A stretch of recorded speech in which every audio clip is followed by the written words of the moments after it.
Hello, everybody. Welcome to another edition of Geezerology's Freeform Friday.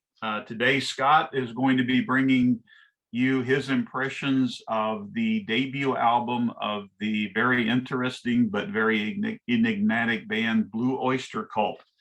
January 16th, 1972, just a little over 50 years ago, was the date for the debut of their first album.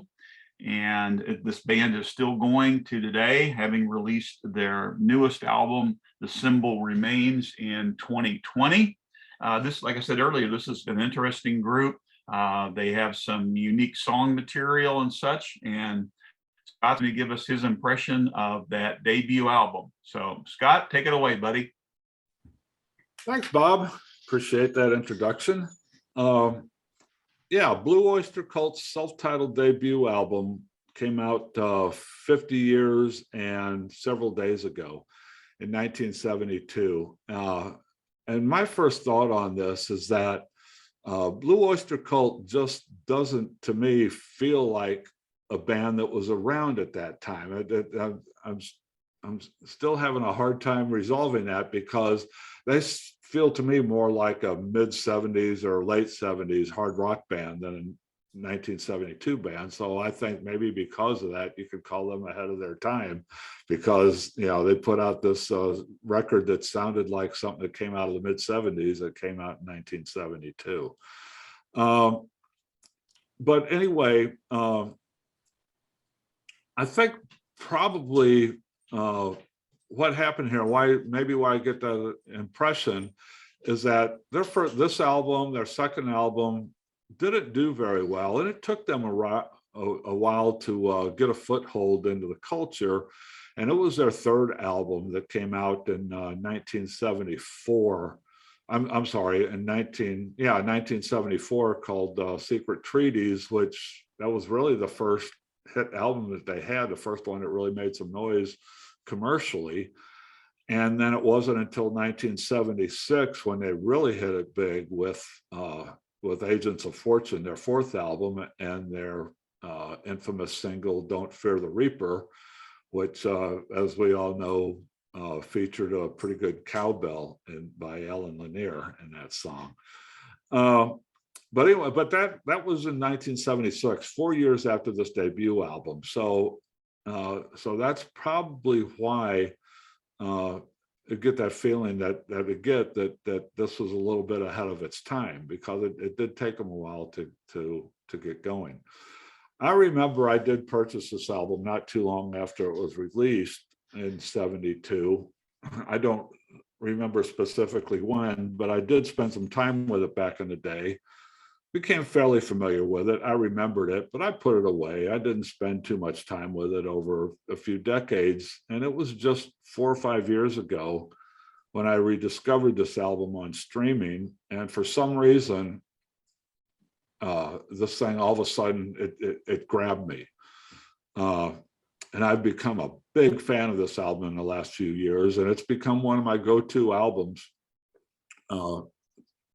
for the last 3 or 4 years. So I'm a latecomer to it, basically, I could say. I don't know any other Blue Oyster Cult, so I can't really speak on what they've done since then in the intervening 49 years after this came out. But maybe one day I'll go back and listen to more of it. But I just want to say what I know of Blue Oyster Cult and what I know of this album is this is really, really good stuff. For debut album, this is just remarkably consistent. It's just really good. It's really professional, and it just you can feel their confidence and their assurance in what they're doing here. Part of it is that this wasn't the first album they recorded. Blue Oyster Cult were formed in 1969 as a band called Soft White Underbelly. And they performed a while. They were in not upstate New York. They were out in Long Island, New York, and they performed for a few years as a viable band in New York and around upstate for a while. And they finally got a recording contract around 1970 with Elektra Records. Now, they went in and recorded an album for Elektra Records, but it was a different lead singer. Eric Bloom hadn't joined them at this point. This was still three of the core members, Buck Dharma, Alan Lanier, and Albert Bouchard were three of the founding members, and then there were a couple of other people who were long gone and long forgotten. But they went in and recorded this album with a different lead singer whose name is long forgotten. And by the time Elektra got the album and put it together and was getting ready to release it, the lead singer quit. So Elektra decided that they weren't going to back this band that didn't have the front man anymore. Told them, go back and regroup and get back to us when you're ready to try this again. So they went out and found Eric Bloom, who became their lead singer. They went back to Elektra Records. Elektra Records recorded that same album again for them with Eric Bloom as the lead singer. Sent Soft White Underbelly out on the road to promote this album that they just recorded. Audiences didn't turn out very well for them. Music critics didn't like them very much. So Elektra said, forget it, and they dropped them. So Soft White Underbelly went around, they went off to lick their wounds, and they did eventually reemerge as Blue Oyster Cult after they changed their name a few times. They did reemerge as Blue Oyster Cult, hooked up with Columbia Records, and Columbia Records signed them, put them in a studio, and now they've recorded another album. This is their third attempt now to record an album, and this is the one that turned into this debut album. So the point is there that I was getting to is that, this album really sounds really cohesive and really, really professional, really assured, and it's probably why, because they'd already been through the trenches for quite a while before they recorded this album. So by this time, they pretty much knew what they were doing, right? But anyway, so this album came out. It went nowhere, but they kept trying. Columbia believed in them. Columbia liked it. Columbia believed in them and let them record a few more albums before Blue Oyster Cult finally hit commercially and became the behemoth that they became. And they've been working ever since. They've been good ever since. Going back to this debut album, a lot of people say that this was an early heavy metal album, and I don't buy that. I don't believe this. I really call this is more, I call it hard rock. I don't know, Dee and I and Dan and Bob have had a discussion. What is the difference between hard rock and heavy metal? What is the distinguishing characteristic? I don't really know, but I've kind of figured out that what I think of as hard rock, this is sort of a line from Steppenwolf to Blood Rock, Blue Oyster Cult, later in the 70s, bands like Bad Company, Bon Jovi. That to me is just guitar-based heavy hard rock. Heavy metal to me is more people like Judas Priest, Motorhead, and I think what my feeling on that is heavy metal is more just really heavily riff based. It's just most heavy metal music that I'm familiar with, and what I call heavy metal music, it's just basically based on hard, aggressive, nasty riffs. This isn't that. I mean, there are some riffs in here. Buck Dharma.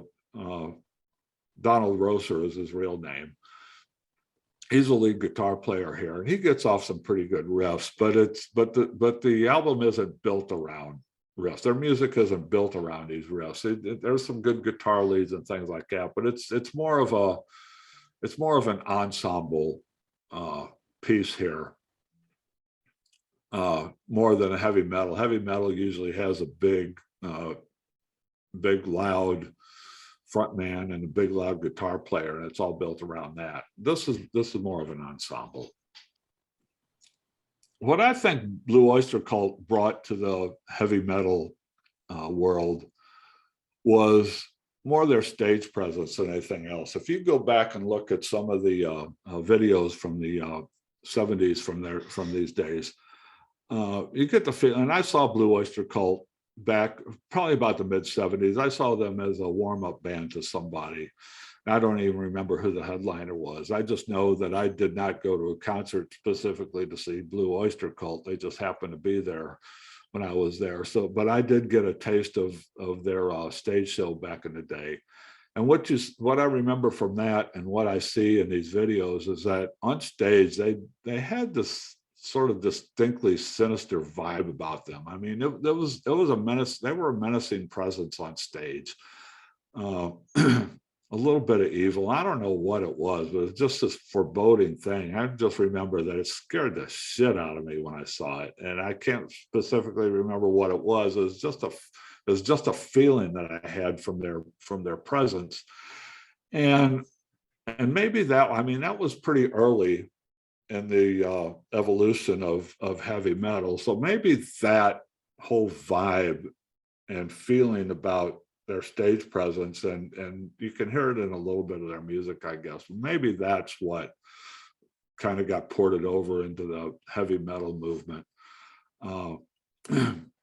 But other than that, the music, there's not a whole lot of heavy metal in this music. It's just good, solid guitar-based rock and roll.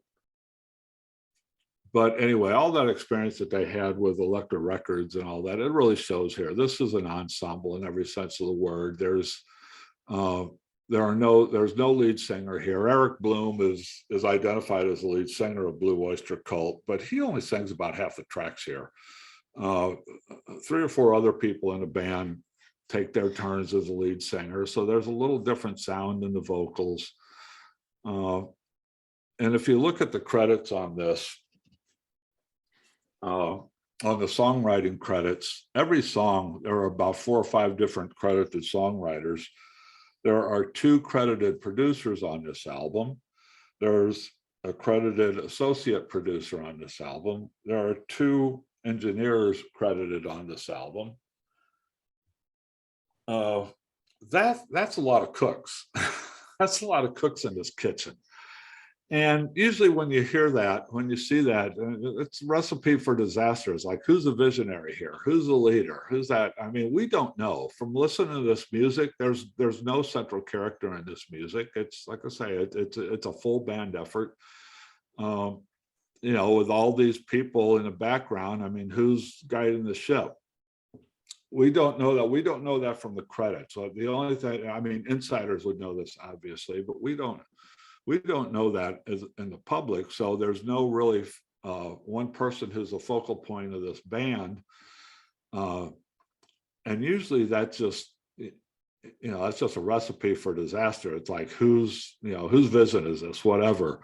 But that's not the problem here. I mean, all these people get together and they all contribute in one way or the other, and it just all works together. It's really remarkable how many different voices there seem to be here, and it all just came out with one solid vision, and it's really good.